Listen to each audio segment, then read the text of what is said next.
All right, I'm back. Street church. Come on, congregation. Come on in here. We're about to have street church. All right. So I wanted to talk about something. What I've been noticing, and that's the assassin that's killing our black community, Mexican community, and white communities. Those who are at the poverty line or below it, and sometimes just a little bit above the poverty line. And that's the assassin I'm talking about is alcoholism. And particularly what I want to talk about is how it's being promoted by our prominent black celebrities, um, athletes, and how many of the street rappers that are involved in promoting alcoholism. Um, how much time and investment, as you can see, is being put into alcoholism and pushing that into our neighborhoods where there's poverty and there's sex, drugs, and violence running rampant.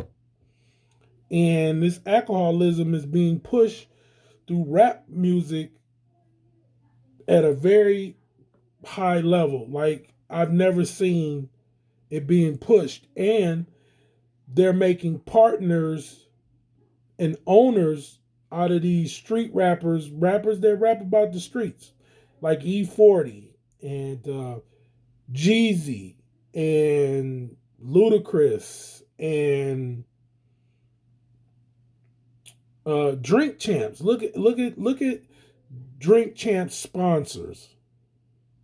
It's alcohol. It's about alcohol. It's called Drink Champs, right? They're championing us to be drinkers and $1 million worth of gain. Big sponsor is Amsterdam, vodka. So I think we need to become aware. We need to. It would be wise of us as a community to start to invest time, money into dispelling the alcoholism to for lack of a better word, I'm thinking of push back on it. There you go. It's time for us to push back on alcoholism, alcohol. Um, like when you go to a suburban community, there's like one or two main pubs or bars, whatever they want to call them, and they're small, and they keep them small, and you don't see clubs in these suburban areas. But when you go um, into urban areas or metropolitan areas or areas um, populated by people, like I said, a little bit above the poverty line and lower, they have 10 and 12, 20 clubs, alcohol, where you can purchase alcohol on every corner. Corner to corner to corner to corner to corner. I went to Flint a while back, and it struck me that it was literally in black neighborhoods a liquor store on every single corner. It was I was like it was an eye opener just how bad alcoholism, just alcohol is being pushed to us, and that how alcoholism is just running wild. And again, I always like to stress this: it's a community thing and not a color thing, because in these communities, there's just as many poor white people, poor Mexicans, in these communities. It's really about a class rather than color right now in America. More than anything, it's about a class of people, and it's like people in. It's basically economy wise what's going on. They pushing it to Mexicans, whites, and blacks who are in um, poor neighborhoods, and people who are just a little bit above the poverty line and below it, and down, even down further to just downright poor, just horribly poor people. Um, and it's egregious, and or did I say egregious? No, egregious. It is egregious. It's a terrible thing.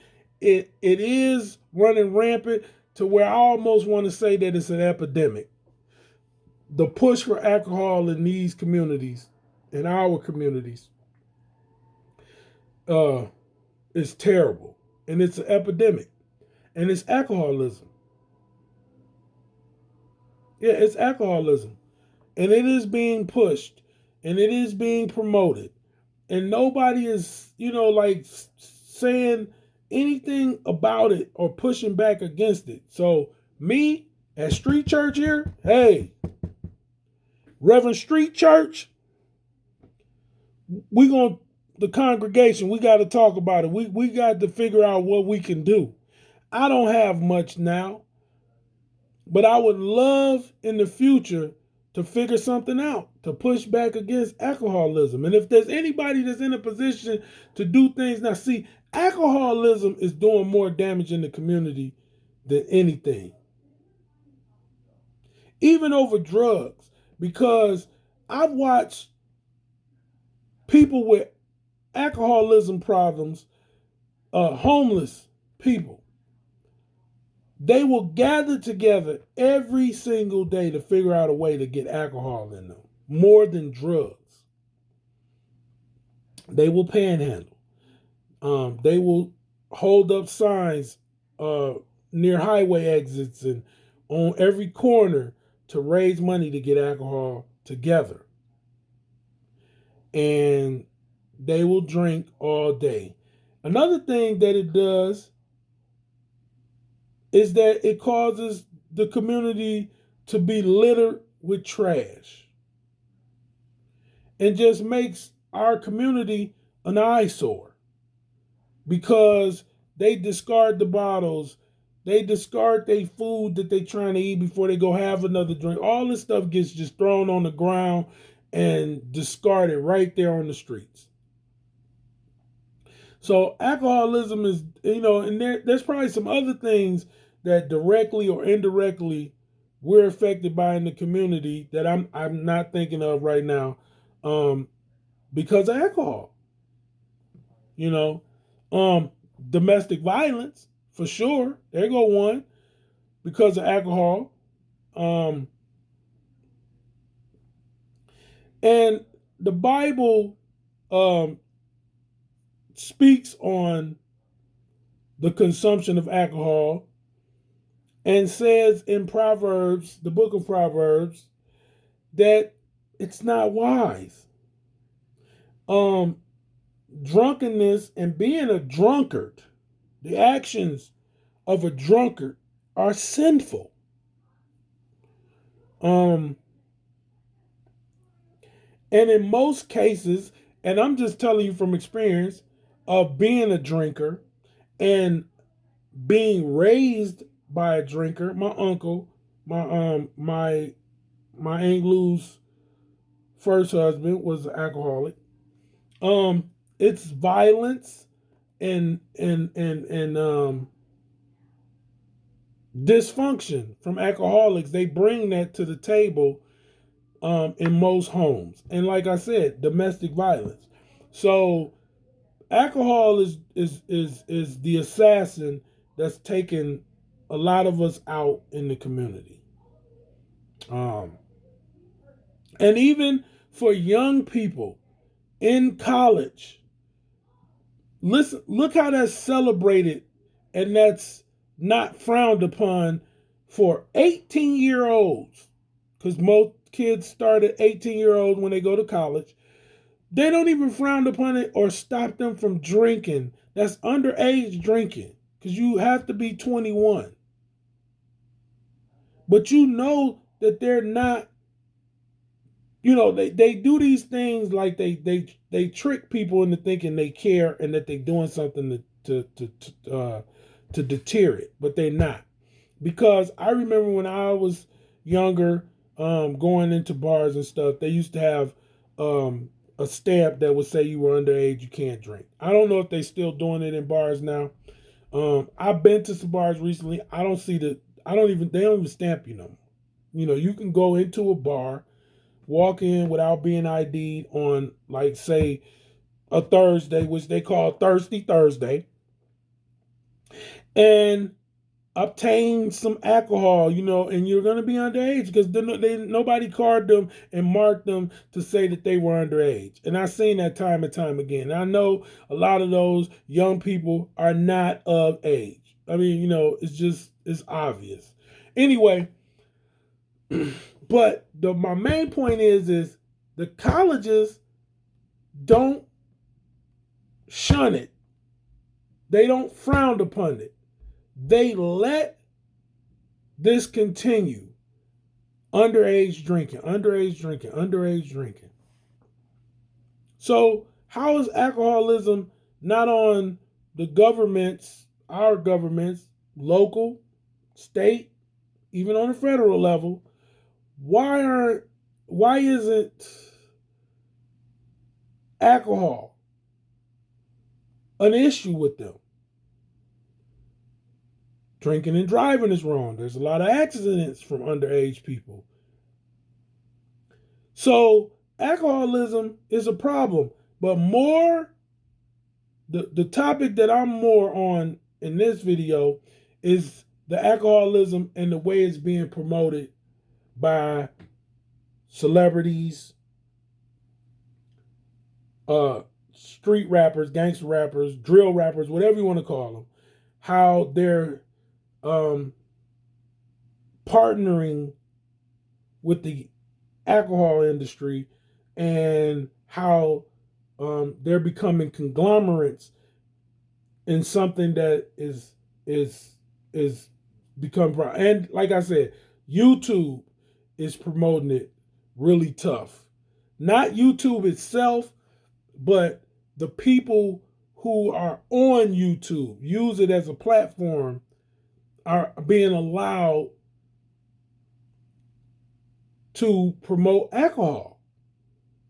Drink Champs. I can't get past Drink Champs. It's a whole thing dedicated to having celebrities come on, of all types, athletes, musicians, entertainers, comedians, actors, all sorts of people go on Drink Champs, and the table is covered with nothing but alcohol. And they're allowed to smoke weed.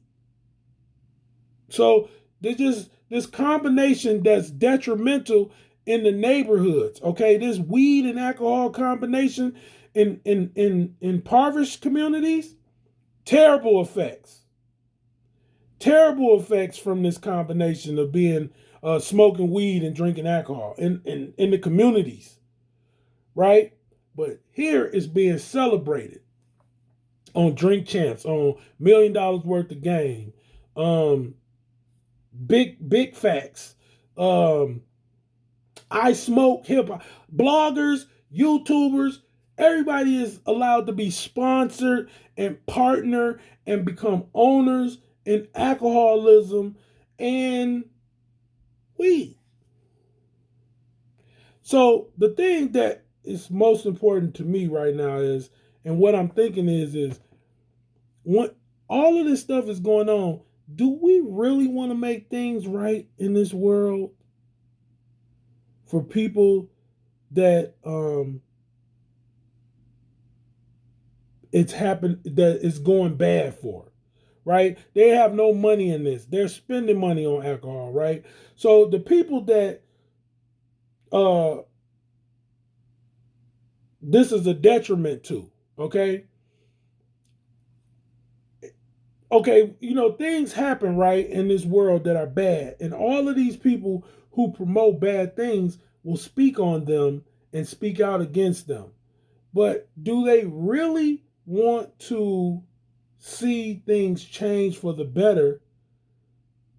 Isn't it a contradictory, or I should say a contradiction, that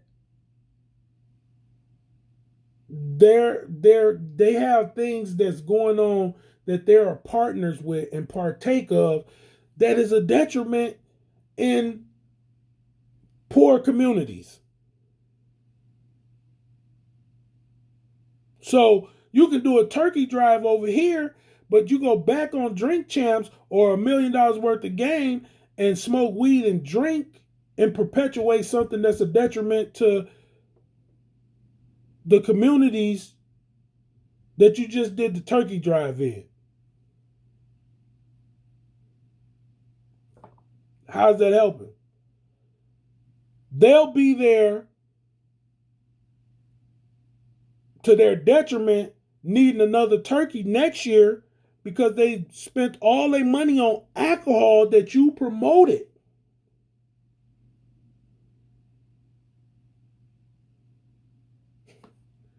Make it make sense. This is why I don't understand. Like, why can't we understand that when we're the perpetrators and we're the perpetuators of bad things, like it does not make sense that we go do good things over here, but the things that we promote, the things that we celebrate, become a detriment to those people that we helping. You do a turkey drive, you give away book bags, but if you stop promoting weed and alcohol, this person will stop calling a weed connect or going to a dispensary to buy weed if you promoted a non-weed lifestyle or a non-alcoholic lifestyle. These people, it wouldn't be a detriment to them because they don't have what you have, but they're going to try to spend what they don't have on alcohol, on weed, which stops them from being able to get them kids they book bags, have Thanksgiving like they should, Christmas gifts. You got to become so what are you doing it? Are you doing it out of guilt? You taking care of these people. It's not out of charity. It's not because you want a change for a better. Is it because of guilt? Because you know that you doing this type of rap music that's going to make these people's kids go out here and be killing each other and calling each other ops and stuff like that, and smoking and drinking and tearing their little livers up and lungs up and killing their brain cells? Or are you, really don't understand that you're over here doing this that's causing a detriment to the community that you're doing turkey drives for? That you trying to get your mamas and your aunties out of there from doing the drugs and stuff that's got them impoverished and in detriment and in turmoil. You know what I'm saying? So you might as well stop doing the turkey drives. You might as well stop giving away the book bags, school supplies, because those same kids is your rap music, the way you live, the things you promote, is all gonna be a detriment to them in the end. None of the stuff, none of the turkey drives and book bags gonna count for as much as you stop doing and promoting and being in partners and partaking of the things that you're doing that they see that influence them more. See, they see you every single day pushing alcohol and weed and putting it in your music or in your whatever entertainment you do, or whatever your lifestyle. They see you on Instagram doing it. They see you on Facebook doing it. They see you wherever, tweeting, whatever. They see more of that. So what's going to be more of an influence? So they don't see you doing the turkey drives and giving away the book bags and stuff, or going to the schools, or helping them with computers, or trying to find a way. Why don't you do a homework hotline where you create like a operation of people that would sit there and be able to help them do their homework?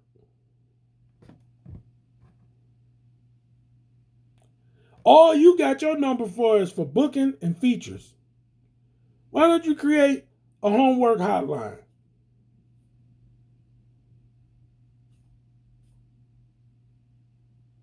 And go check on your uncle. He's an alcoholic. You know, offer him a job. You know, and some, and listen, to some people credit, I done watched people help their family, you know, by giving them a job, taking them on the road. But I'd rather go back to the thing that I was saying and, hey, start a homework hotline. Because I can't knock everybody. I know people are out there helping their families, rappers are out there, entertainers out there hiring their families and stuff like that. But alcoholism, like I was saying, is a problem, and it's being promoted in a way that it hasn't been promoted, and by people that it has not been promoted by before, at an all-time high. And we need to be monitoring it before we look back the next 5 years and see its total devastation of our communities.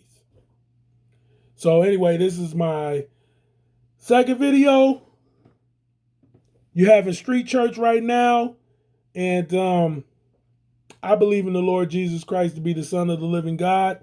I believe that he died on the cross and rose on the third day.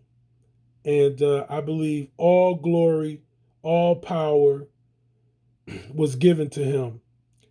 And that Jesus Christ, being the Son of the living God, is the way, the truth, and the life.